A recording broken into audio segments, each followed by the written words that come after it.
beaucoup d'expatriés ne réussissent pas dans leur nouvelle vie, dans leur nouveau pays, et nous allons essayer de découvrir le pourquoi.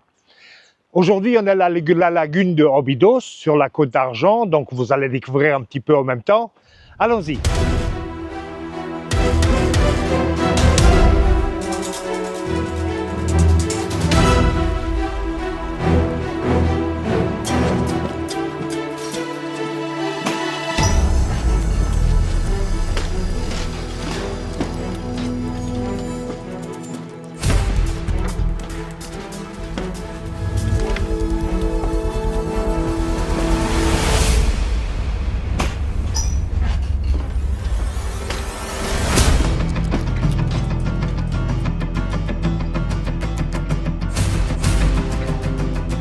Et oui, vous avez décidé de vous expatrier, vous avez choisi votre nouveau pays, vous êtes plein de joie en train de préparer vos valises, le déménagement, etc. Mais on va aborder aujourd'hui un sujet qui est très important parce qu'il y a quand même un certain pourcentage qui n'arrive pas à s'expatrier. Donc en fait, ils y arrivent, ils s'expatrient, mais après, ils retournent dans leur pays natal au bout d'un an, 2 ans, parce que les choses ne se sont pas passées comme ils expectaient. On peut parler de ce sujet évidemment d'une manière généralisée et c'est ce que je vais faire. Donc pas seulement par rapport au Portugal, mais ça s'applique à tous les pays, que ce soit la Thaïlande, le Brésil, l'Espagne, enfin peu importe. Ce genre de problème vraiment apparaît dans tous ces pays. Il y a des problèmes spécifiques par rapport à chaque pays, mais ce n'est pas cela qu'on va aborder aujourd'hui. Commençons tout de suite par le premier problème. Un des problèmes, c'est souvent la famille. Donc, ceux qui sont restés dans votre pays d'origine. Donc, en fait, ce qui se passe très souvent, et ça, je l'ai vu vraiment très souvent, c'est que les enfants contactent leurs parents, il faut revenir, on a besoin de votre aide, vos petits-enfants, ils sont en train de grandir, vous ne les voyez pas, nous, on travaille tous les jours, on a besoin d'aide, enfin, pour des motifs les plus possibles à impossibles, on essaie de ramener les parents ou les grands-parents dans notre pays natal. Et il est évident, c'est un chantage émotionnel, hein, et il est évident que c'est pas facile. Je veux bien croire, et je vois vraiment beaucoup de gens qu'au bout d'1 an, 2 ans après, ils disent bon, écoute, ça va pas, on retourne, on aide nos enfants, ils ont besoin de nous, faut retourner. Voilà, ça c'est un motif pour lequel beaucoup de gens abandonnent leur projet, hein, dans lequel ils sont déjà, et retournent dans leur pays. Un autre point, c'est une préparation insuffisante. En fait, on va dans ce pays qu'on a choisi plusieurs fois en vacances et on s'imagine une vie en vacances. Mais en fait, dans votre nouveau pays, vous allez retrouver aussi une routine, puisque ça sera votre nouveau pays. Vous serez malade, vous aurez besoin de l'administration pour résoudre des problèmes, vous allez avoir besoin de gens pour travailler dans votre maison, et vous n'avez pas assez bien étudié le cas de ce pays et la facilité ou difficulté par rapport à ce pays dans les différents domaines. Et une fois que vous y êtes, dès que vous découvrez peut-être un tout autre monde que vous avez espéré, hein, et peut-être que tout cet autre monde s'ouvre comme un monde plein de difficultés.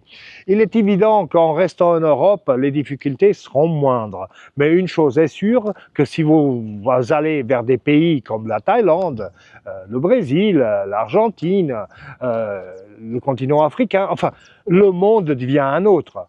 Et souvent, on ne s'attend pas à des difficultés qu'on ne prévoyait pas, qu'on n'y comptait même pas, et qui d'un jour à l'autre apparaissent. Donc ça, il faut vraiment vous préparer, il faut étudier le pays, mais pas seulement comme voyageant, comme vacancier, mais oui, y passer un certain temps, spécialement dans les pays hors Europe, et surtout là, et étudier ce pays à fond, voir tout ce qui est administratif, le système de santé, enfin tous les systèmes qui vont être votre jour à jour dans votre futur. Une autre chose qui arrive aussi, peut-être moins, mais quand même ça arrive, c'est une sous-estimation de vos besoins financiers. Peut-être que vous avez dépensé trop d'argent dans l'achat de l'immeuble qui sera votre maison dans le futur, dans ce nouveau pays. Peut-être que vous n'avez pas calculé des éventuellement problèmes avec la santé et qui, dépendant des pays, peuvent coûter très très cher. Peut-être que vous n'avez pas compté sur le coût de vie en général, et ça, je ne parle pas du coût de vie, de ce qu'on a besoin par rapport à manger, à boire, etc. Mais oui, par rapport à les frais mensuels, comme l'électricité, l'eau, est-ce que tout ça c'est garanti aussi? On ne sait pas. Dépendant des pays, ce n'est pas toujours une garantie. Et ça peut coûter cher pour que ça en devienne une.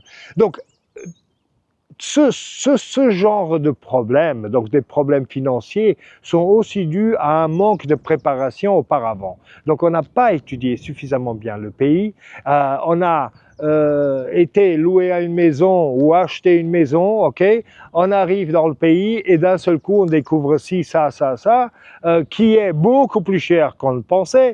Assurance voiture, par exemple, au Brésil, très très très cher, parce qu'évidemment, il y a beaucoup de vols, etc.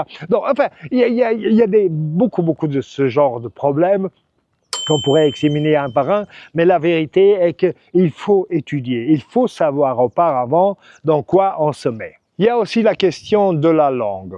Bon, beaucoup trouvent que c'est super important de parler la langue d'une manière relativement parfaite pour pouvoir s'expatrier dans un pays. Moi, je trouve que ce n'est pas vrai. Mais par contre, ce que je trouve qui est vrai, c'est qu'on doit avoir les bases. Les bases qu'on a besoin du jour au jour. Donc, pour aller acheter le pain, pour aller faire les courses, pour parler éventuellement avec un ouvrier qui est en train de faire quelque chose dans notre maison, un jardinier, le pisciniste, etc., etc. Donc, des bases. Et après, sur ces bases, commencer à apprendre dans le pays. Mais il faut emmener ces bases. Et donc, en revenant à la langue, beaucoup de gens après se disent « oui, je ne trouve pas de contact, j'ai du mal ». Bon, ça c'est un problème de socialisation. Et il est évident que la socialisation dans votre nouveau pays, c'est peut-être un des points les plus importants que vous allez affronter. Donc, c'est le point duquel va dépendre votre réussite, ok, ou si vous serez obligé de retourner dans votre pays. Parce qu'on ne peut pas vivre les uns sans les autres. Donc, beaucoup de gens disent, oui, ici au Portugal, nous, on est venus au Portugal pour connaître les Portugais, on ne veut pas avoir des francophones, machin. Pourquoi?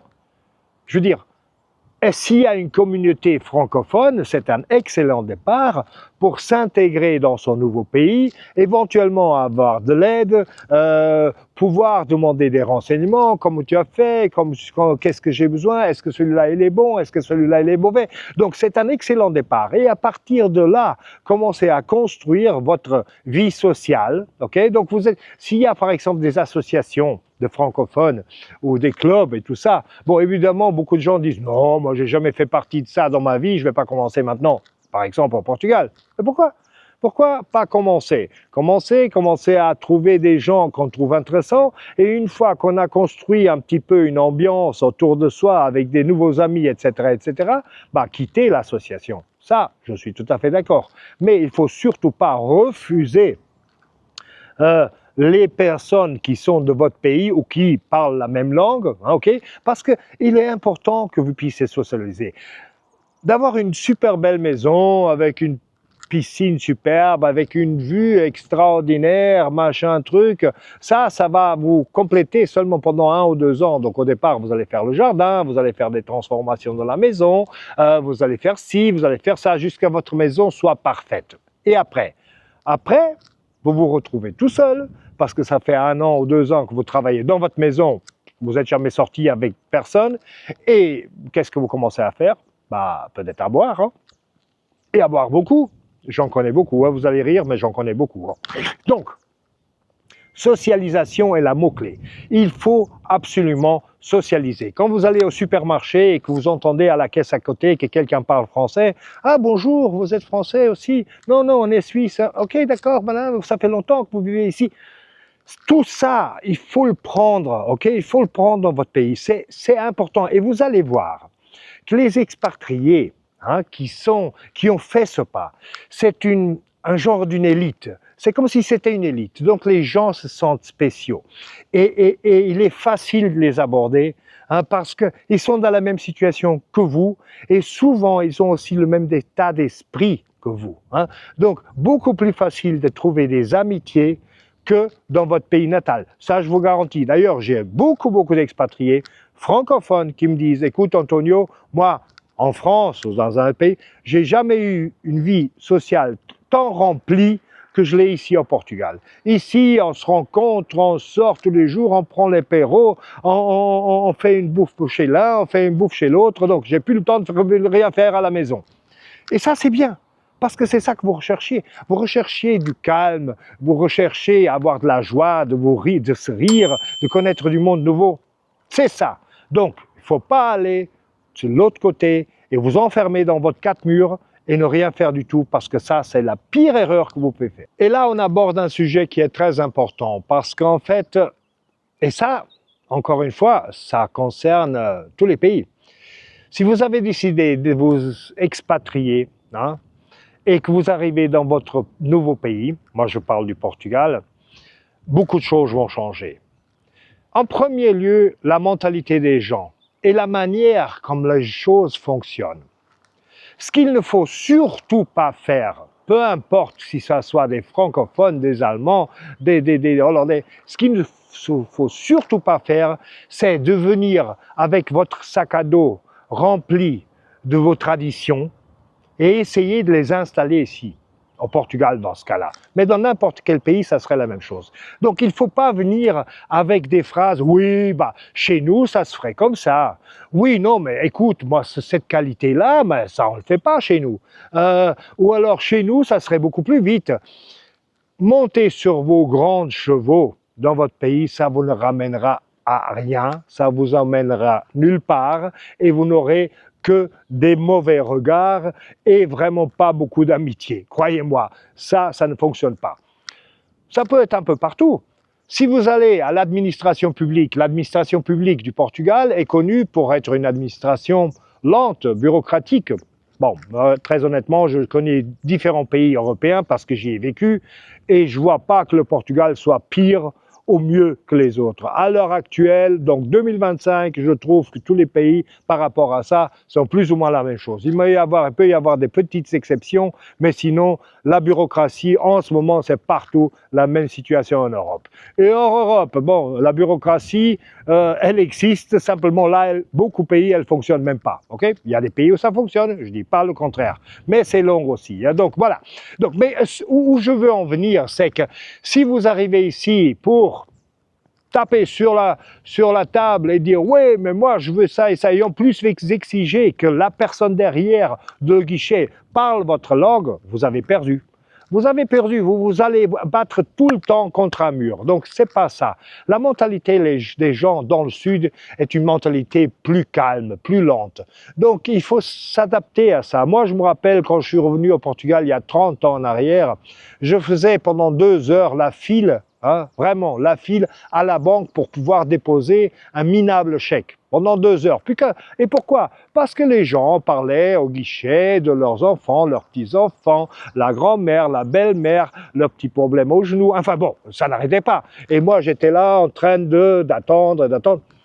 Et on ne peut rien changer. Si j'avais tapé sur la table allemand et dit qu'est-ce qui se passe, tout le monde m'aurait regardé et on m'aurait probablement encore laissé plus longtemps que je l'aurais attendu d'une manière ou d'une autre. Donc, il ne faut pas faire ça. Il faut laisser votre sac à dos avec vos traditions et vos idées à la maison. Il faut s'adapter aux nouvelles circonstances. C'est super important, ok? Super important pour être bien vu. Et écoutez, si vous vous expatriez, vous déménagez dans un autre pays, c'est pour avoir votre calme, c'est pas pour vous énerver. À quoi ça vous sert de vous énerver? C'est pas pour ça que vous êtes venu. Prenez les choses comme les habitants. Regardez-les, comment ils font. Et essayez de vous adapter à ce rythme, ok? Ceci est aussi au café, au restaurant, les choses des fois, elles durent, ok?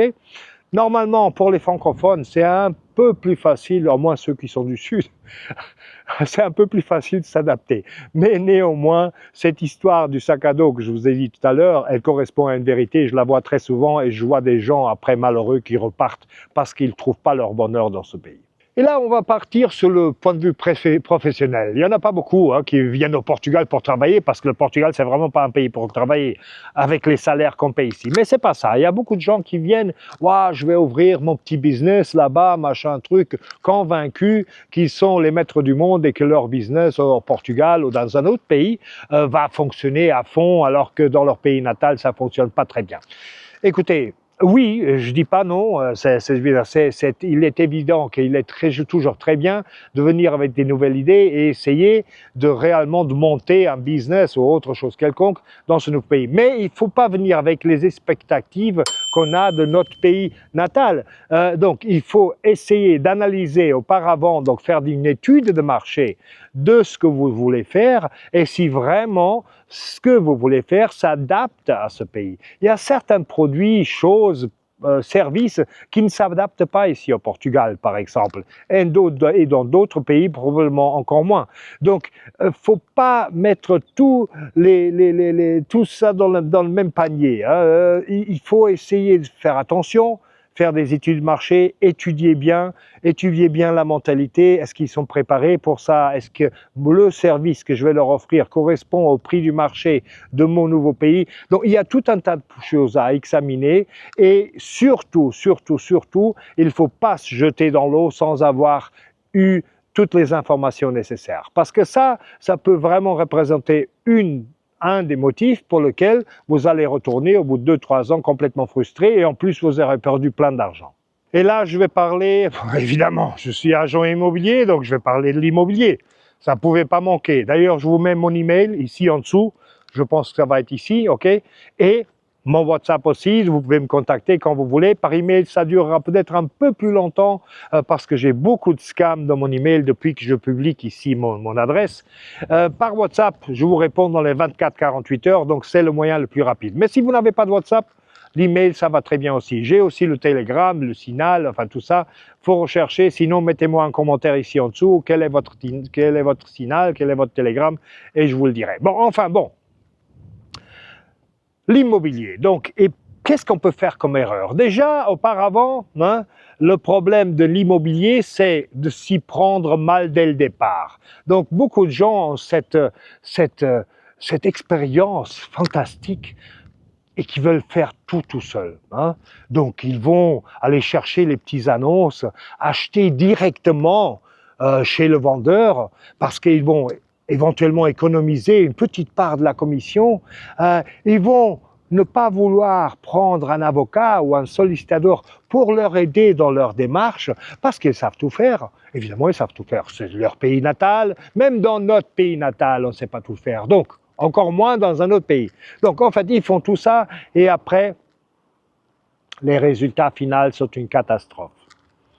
Des choses qui ne sont pas légales, des piscines qui ne sont pas légales, des bâtiments extérieurs qui ne sont pas légaux, enfin, entre beaucoup d'autres choses, ok? Donc, des expériences à ne pas faire, surtout pas faire. Dirigez-vous à des professionnels, que ce soit des agents immobiliers, que ce soit des avocats ou des sollicitateurs. N'achetez rien sans vous assurer avant que tout est à 100% en ordre. Donc, c'est la première erreur qu'on peut faire, c'est vouloir faire tout soi-même, ok?